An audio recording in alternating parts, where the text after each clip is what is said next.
ഓരോ മനുഷ്യ വ്യക്തിയുടെയും ദൈവത്തിൽ വിശ്വസിക്കുന്ന നമ്മുടെ എല്ലാം ജീവിതത്തിൻ്റെ ലക്ഷ്യമെന്ന് പറയുന്നത് നമ്മുടെ ജീവിതം വഴി ദൈവം മഹത്വപ്പെടണം.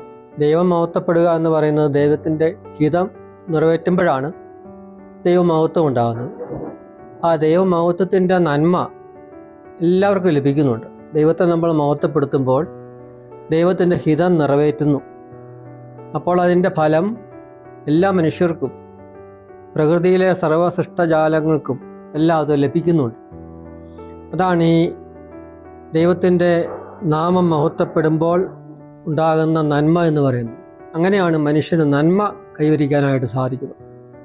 ദൈവത്തിന് നമ്മുടെ മഹത്വം ആവശ്യമുള്ളതുകൊണ്ടല്ല, പ്രത്യുത ദൈവത്തെ സൃഷ്ടിയായ മനുഷ്യൻ സൃഷ്ടാവായ ദൈവത്തെ മഹത്വപ്പെടുത്തുമ്പോൾ അപ്പോഴാണ് ആ സൃഷ്ടിയുടെ അനന്യത, അതിൽ ദൈവം കൊടുത്തിരിക്കുന്ന സന്തുലിതാവസ്ഥയൊക്കെ നന്നായിട്ട് വരുന്നത്. അപ്പോൾ നമ്മുടെ എല്ലാം ജീവിതത്തിൻ്റെ ലക്ഷ്യമെന്ന് പറയുന്നത് ദൈവത്തെ മഹത്വപ്പെടുത്തുക. അങ്ങനെ ദൈവത്തിൻ്റെ ഹിതം നിറവേറ്റി ഈ ലോക ജീവിതം പൂർത്തിയാക്കി ദൈവത്തോട് ചേരുക, ദൈവത്തിൽ നിന്ന് വന്നു തിരികെ ദൈവത്തിലെത്തുക. ഇതാണല്ലോ നമ്മുടെ ജീവിതത്തിൻ്റെ ലക്ഷ്യമെന്ന് പറയുന്നത്. അപ്പോൾ എല്ലാ മനുഷ്യരും അതിന് വേണ്ടിയിട്ടാണ് ശ്രമിക്കേണ്ടത്. അങ്ങനെ നമ്മൾ ഈ ലോകത്ത് ജീവിക്കുമ്പോൾ ഈ ലോകത്തിൻ്റെതായ സ്വഭാവങ്ങളും പ്രകൃതങ്ങളും പരീക്ഷകളും പ്രലോഭനങ്ങളും പലതരത്തിലുള്ള ജീവിത അവസ്ഥകളുമൊക്കെ നേരിടേണ്ടതായിട്ട് വരും. ഇതൊക്കെ ഈ ലോക ജീവിതത്തിൽ നമ്മൾ നേരിടുന്ന വെല്ലുവിളികളാണ്. അതെല്ലാം മനുഷ്യനായിട്ട് അവതരിച്ച ഈശോ മിശിഹ, ഈശോയുടെ പരസ്യ ജീവിതത്തിലുടനീളം അത് വ്യക്തമാണ്. ഇതെല്ലാം പ്രതിസന്ധികളിലൂടെ, പരീക്ഷകളിലൂടെ, പലതരത്തിലുള്ള ജീവിത അനുഭവങ്ങളിലൂടെയൊക്കെ പൂർണ്ണ മനുഷ്യനും പൂർണ്ണ ദൈവവുമായ ഈശോ കടന്നുപോയി. അതിലൂടെ ഏതൊരു മനുഷ്യനും ഈ ഭൂമിയിൽ അഭിമുഖീകരിക്കുന്ന ശാരീരികമായ എല്ലാ സ്വഭാവവും ഈശോയെ അനുഭവിച്ചു. അപ്പം അതുകൊണ്ട് തന്നെ ഈശോയിലാണ് നമുക്ക് നമ്മുടെ ജീവിതത്തിൻ്റെ ക്രമം നിശ്ചയിക്കാനായിട്ട് സാധിക്കുന്നത്. അത് ദൈവത്തിൻ്റെ കൃപ കൊണ്ട് സാധിക്കും. പിതാവായ ദൈവം പുത്രനായ ഈശോയെ ലോകത്തിലേക്ക് അയച്ച് നമ്മയെല്ലാം രക്ഷിച്ചു. അപ്പോൾ ആ രക്ഷയുടെ ഭാഗമായിട്ട് തീരുക നമ്മുടെ ജീവിതം എന്ന് പറയുന്നത്. നമുക്ക് ദൈവം നൽകിയ രക്ഷ നമ്മുടെ ജീവിതത്തിലൂടെ സകലർക്കും അത് രക്ഷയായിട്ട് ഭവിക്കണം എന്നുള്ളതാണ്. അതാണ് നമ്മൾ ആഗ്രഹിക്കേണ്ടതും പറയേണ്ടതും ഒക്കെ.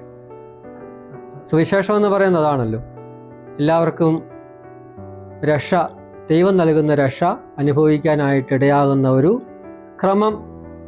അതിനു വേണ്ടിയിട്ട് നമ്മളെല്ലാം ദൈവമക്കൾക്ക് ഉചിതമായ രീതിയിൽ ഉള്ള സംഭാവന നൽകി ഈ ലോകത്ത് ജീവിക്കാനായിട്ട് സാധിക്കണം. അപ്പോൾ എൻ്റെ ഒരു ജീവിതം ക്രമം എന്ന് പറയുന്നത് ഇവിടെ പ്രാർത്ഥനയിലും പരിശുദ്ധ കുർബാനയിലും അതുപോലെ സഭയുടെ ശുശ്രൂഷകളിലുമൊക്കെ സാധിക്കുന്ന പോലെ ഒക്കെ പങ്കുചേർന്ന് ഞാൻ ജീവിക്കുന്നു. ക്രിസ്തീയ ആധ്യാത്മികതയിൽ ദൈവത്തെ അന്വേഷിച്ച് പോകേണ്ട ഒരാവശ്യമില്ല. ഹിമാലയത്തിലും മറ്റ് ആത്മീയ പല മതങ്ങളിലും ധാരാളം ആത്മീയ വ്യക്തികൾ ദൈവത്തെ അന്വേഷിച്ച് മലയിലേക്കും മരുഭൂമിയിലേക്കും വനാന്തരങ്ങളിലേക്കും ഗുഹകളിലേക്കൊക്കെ പോയി ദൈവത്തെ അന്വേഷിച്ച് ദൈവം എന്താണെന്ന് അറിയാൻ വേണ്ടിയിട്ടുള്ള ഒരു തീവ്രമായ ആഗ്രഹത്താൽ അവർ വളരെ കഠിനമായ ജീവിത രീതികളൊക്കെ അവലംബിക്കുന്നുണ്ട്. ക്രിസ്തീയ ആധ്യാത്മികതയിൽ അങ്ങനെ ഒരു അന്വേഷണമില്ല. കാരണം ദൈവം നമുക്ക് വെളിപ്പെടുത്തി തന്നു. ദൈവം എന്താണ്, ദൈവം ആരാണ്, നമ്മൾ ദൈവത്തിൻ്റെ ആരാണ്, ബന്ധം എന്താണ്, ഇതെല്ലാം പുത്രനായ ഈശോ മിശിഹായിലൂടെ നമുക്ക് വെളിപ്പെട്ട് കിട്ടി. അതുകൊണ്ട് നമ്മൾ അന്വേഷിച്ച് പോകേണ്ട കാര്യമില്ല. നമുക്ക് ദൈവം വെളിപ്പെടുത്തി തന്നു ദൈവം ആര്. അപ്പം അതുകൊണ്ട് അന്വേഷിച്ച് പോയി ദൈവത്തെ കണ്ടെത്തേണ്ട ഒരാവശ്യം നമ്മെ സംബന്ധിച്ചില്ല. വെളിപ്പെട്ട് കിട്ടിയ ദൈവത്തെ നമ്മുടെ ജീവിതത്തിൽ ആ ദൈവവുമായിട്ട് ഐക്യം പ്രാപിക്കുക എന്നുള്ളതാണ് ക്രിസ്തീയ ജീവിതത്തിൻ്റെ ആധ്യാത്മികതയിലെ പ്രധാനമായ കാര്യം എന്ന് പറയും. അതുകൊണ്ട് ദൈവം നമുക്ക് വെളിപ്പെടുത്തി തന്നു ഈശോ മിശിഹായിലൂടെ. ദൈവം ആരാണ്, ദൈവം എന്താണ്, ദൈവം എന്താണ് ആഗ്രഹിക്കുന്നത്, നമ്മുടെ ജീവിതം ദൈവത്തിന് എങ്ങനെയായിരിക്കണം, കാര്യങ്ങളെല്ലാം ഈശോ മിശിഹായിലൂടെ നമുക്ക് ലഭിച്ചു കഴിഞ്ഞു. കൃത്യമായിട്ട് അവിടുന്ന് ഭൂമിയിൽ വന്ന് നമുക്ക് എല്ലാ കാര്യങ്ങളും നൽകി. അതുകൊണ്ട് ആ ദൈവത്തെ, ഈശോ മിശിഹായിലൂടെ വെളിപ്പെട്ട് കിട്ടിയ ദൈവത്തെ അനുഗമിക്കുക, അനുകരിക്കുക, നമ്മുടേതായിട്ടുള്ള എല്ലാ സാധ്യതകളിലും. അതിനുവേണ്ടിയാണ് ഓരോ ജീവിത വിളികളും നമുക്കുള്ളത്. പൗരോഹിത്യം, മെത്രാൻസ്ഥാനം, സന്യാസം, താപസം, ഇതെല്ലാം ഈ ഒരു ലക്ഷ്യത്തെ മുൻനിർത്തിക്കൊണ്ടുള്ളതാണ്. വെറുപ്പിനോ വൈരത്തിനോ പകയ്ക്കോ അസൂയയ്ക്കോ അഹങ്കാരത്തിനോ ഇതിനൊന്നും ഇടമില്ലാത്ത ഒരനുഭവത്തിലേക്ക് നമ്മൾ പ്രവേശിക്കുക എന്നുള്ളതാണ് ആ ക്രിസ്തീയ ആധ്യാത്മികതയുടെ ഏറ്റവും ശക്തമായ സ്വഭാവം. ഇത് ലോകത്തെ ബോധ്യപ്പെടുത്തിക്കൊണ്ട് ദൈവം ആഗ്രഹിക്കുന്ന ഈ ക്രമം, അവിടെ സത്യവും നീതിയും സാഹോദര്യവും പരസ്പര ധാരണയും നന്മയും എല്ലാം നിറഞ്ഞു നിൽക്കണമെന്ന് ആഗ്രഹിച്ചു പോകും. ഇതാണ് ദൈവത്തിൻ്റെ ഹിതം എന്ന് നമ്മൾ ലോകത്തെ പഠിപ്പിക്കുക. അപ്പം അതിനുവേണ്ടിയുള്ള ഒരു ജീവിത രീതി അവലംബിക്കുക. അപ്പോൾ ഓരോ വ്യക്തിക്കും കുടുംബജീവിതക്കാരനെ സംബന്ധിച്ചുള്ള ആ കുടുംബജീവിതത്തോട് ചേർന്ന് ദൈവം ആഗ്രഹിക്കുന്ന ആ ദൈവ ഇഷ്ടം നിറവേറ്റുമ്പോൾ അവൻ ദൈവത്തിൽ വസിക്കുകയാണ്. പുരോഹിത അർത്ഥി അങ്ങനെ തന്നെയാണ്. പുരോഹിത ജീവിതം സ്വീകരിച്ചൊരു വ്യക്തി ദൈവം ആഗ്രഹിക്കുന്ന പുരോഹിത ശുശ്രൂഷ ചെയ്യുന്നു. മെത്രാൻ ശുശ്രൂഷ ചെയ്യുന്നൊരു വ്യക്തി അത് തന്നെയാണ്, ദൈവം ആഗ്രഹിക്കുന്നൊരു ശുശ്രൂഷ ചെയ്യുന്നു. അപ്പോൾ പലരും എന്നോട് ചോദിക്കുന്നുണ്ട്, എന്തുകൊണ്ടാണ് മെത്രാൻ സ്ഥാനം ഉപേക്ഷിച്ചത്? ഉപേക്ഷിച്ചിട്ടില്ല. ദൈവം നൽകിയതൊന്നും ഉപേക്ഷിക്കാൻ സാധ്യമല്ല. മെത്രാൻ സ്ഥാനമല്ല, ആ മെത്രാൻ സ്ഥാനത്തിൻ്റെ പല വശങ്ങളുണ്ട്. സഭയിലെ ശുശ്രൂഷ എന്ന് പറയുമ്പോൾ, സഭ എന്ന് പറയുമ്പോൾ ഈ ലോകത്തിൽ അതിന് ദൃശ്യമായതും അദൃശ്യമായതുമായ ചില ഘടകങ്ങളാൽ ചേർന്നിരിക്കുന്നതാണ്. രണ്ടും ആവശ്യമുള്ള കാര്യമാണ്. സഭയ്ക്ക് ഒരു ദൃശ്യമായ സ്വഭാവത്തോടു കൂടിയ ഘടകങ്ങളുണ്ട്. നമ്മുടെ സ്ഥാപനങ്ങൾ, സഭ നടത്തുന്ന സാമൂഹിക പ്രവർത്തനങ്ങൾ, മറ്റ് സാംസ്കാരിക കാര്യങ്ങൾ, ലോകത്തിലായിരിക്കുമ്പോൾ ഇതെല്ലാം ആവശ്യമാണ്.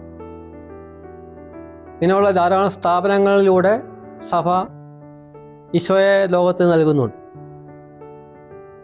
അപ്പം അതിനെല്ലാം ഇങ്ങനെയുള്ള കാര്യങ്ങൾ നടത്തുമ്പോൾ അതിനെല്ലാം ഒരു ഭരണക്രമം എന്ന് പറയുന്ന ഒരു രീതിയുണ്ട്. പക്ഷെ അതില്ലാതായി പോകാനായിട്ട് പാടില്ല, അത് ആവശ്യമാണ്. അത് ഈ ലോകത്തിൽ ആവശ്യമാണ്. സഭയെ സംബന്ധിച്ച് വളരെ പ്രധാനപ്പെട്ട ഒരു കാര്യമാണ്. അപ്പോൾ അങ്ങനെയുള്ള ഭരണപരമായിട്ടുള്ള ഈ ലോകവുമായിട്ട് കൂടുതൽ ബന്ധപ്പെട്ടുള്ള ആ ശുശ്രൂഷകളുടെ തലം മാത്രമാണ് എനിക്ക് സഭയിൽ നിന്ന് വിടുതലായിട്ട് കിട്ടിയിരിക്കുന്നത്. മറ്റെല്ലാ ആത്മീയ കാര്യങ്ങളും എന്ന് പറഞ്ഞാൽ സഭയിലെ ശുശ്രൂഷകളെല്ലാം അത് കൂടുതൽ ആന്തരികമായ ഒരു തലത്തിൽ നിൽക്കുകയാണ്. ആ ശുശ്രൂഷകളെല്ലാം ഏറ്റു ചെയ്യാനായിട്ട് അപ്പോൾ പ്രാർത്ഥനയ്ക്ക് പ്രാധാന്യമുണ്ട്. ഒരു സ്ഥാപനം നടത്തുന്നത് പോലെ തന്നെ പ്രധാനമാണ് പ്രാർത്ഥന എന്നും നമ്മൾ അറിയണം. കാരണം ഒരു കെട്ടിടം നോക്കുക, ആ കെട്ടിടം നമ്മൾ ബാഹ്യമായി നോക്കുമ്പോൾ ആ കെട്ടിടത്തെ മാത്രമാണ് നമ്മൾ കാണുന്നത്. ആ കെട്ടിടത്തെ നിലനിർത്തിയിരിക്കുന്നത് അത് കാണാതെ അതിൻ്റെ ഉള്ളിൽ ഓരോ കെട്ടിടത്തിനും ഇത്ര ഇഞ്ച് കമ്പി, ഇത്ര ഇഞ്ച് ബീം വേണം, അല്ലെങ്കിൽ ഇത്ര ഇഞ്ച് കമ്പി കൊണ്ട് വേണം അത് നിലനിർത്താൻ എന്നൊക്കെ എഞ്ചിനീയർമാർ പറഞ്ഞിരിക്കുന്ന അടിസ്ഥാനത്തിൽ അത് നമ്മൾ കാണുന്നില്ല. ഈ ഉള്ളിലുള്ള കമ്പിയോ ബീമോ അങ്ങനെയുള്ള കാര്യങ്ങളൊന്നും നമ്മൾ കാണുന്നില്ല. നമ്മൾ കെട്ടിടം കാണുന്നു. പക്ഷെ അതിനെ താങ്ങി നിർത്തിയിരിക്കുന്ന ആ ഒരു ആന്തരിക ശക്തി, അപ്പം സഭയെന്ന് പറയുന്ന ഈ ബാഹ്യമായ എല്ലാ ദൃശ്യഘടകങ്ങളെയും താങ്ങി നിർത്തുന്ന ശക്തി എന്ന് പറയുന്നത് സഭയിലെ പ്രാർത്ഥനയും ആത്മീയ ത്യാഗവും ഒക്കെ ഒത്തിരി മനുഷ്യരുടേതായിട്ടുണ്ട്. അപ്പം അതിനെല്ലാം വലിയ പ്രാധാന്യമുണ്ട്. ഇതെല്ലാം ചേരുകയാണ്. ഭരണപരമായ കാര്യങ്ങളിൽ നിന്ന് മാറിയെന്ന് പറഞ്ഞുകൊണ്ട് അതിൻ്റെ ആ ഒരു ദൃശ്യമായ തലത്തിൽ നിന്ന് മാറുന്നത് മാത്രമേ ഉള്ളൂ. അദൃശ്യമായി അതിൽ പൂർണ്ണമായിട്ടും പങ്കുചേരുകയാണ്. കാരണം ഞാൻ ചെയ്തുകൊണ്ടിരുന്ന അല്ലെങ്കിൽ ഉണ്ടായിരുന്ന ശുശ്രൂഷകൾക്ക് വേണ്ടി എല്ലാം പ്രാർത്ഥിക്കാനും മാധ്യസ്ഥ്യം വഹിക്കാനും പരിത്യാഗം ചെയ്യാനും ഒക്കെയുള്ള ചുമതല കൂടുതലായിട്ട് എനിക്കുണ്ടായിരിക്കും. അപ്പോൾ സഭയ്ക്ക് വേണ്ടി, സഭയുടെ പിതാക്കന്മാർക്ക് വേണ്ടി, ആ പിതാക്കന്മാർ ഇന്ന് ചെയ്തുകൊണ്ടിരിക്കുന്ന ശുശ്രൂഷകളെ ബലപ്പെടുത്താൻ വേണ്ടി ഒക്കെ സഭയിലെ എല്ലാവരും പ്രാർത്ഥിക്കണം.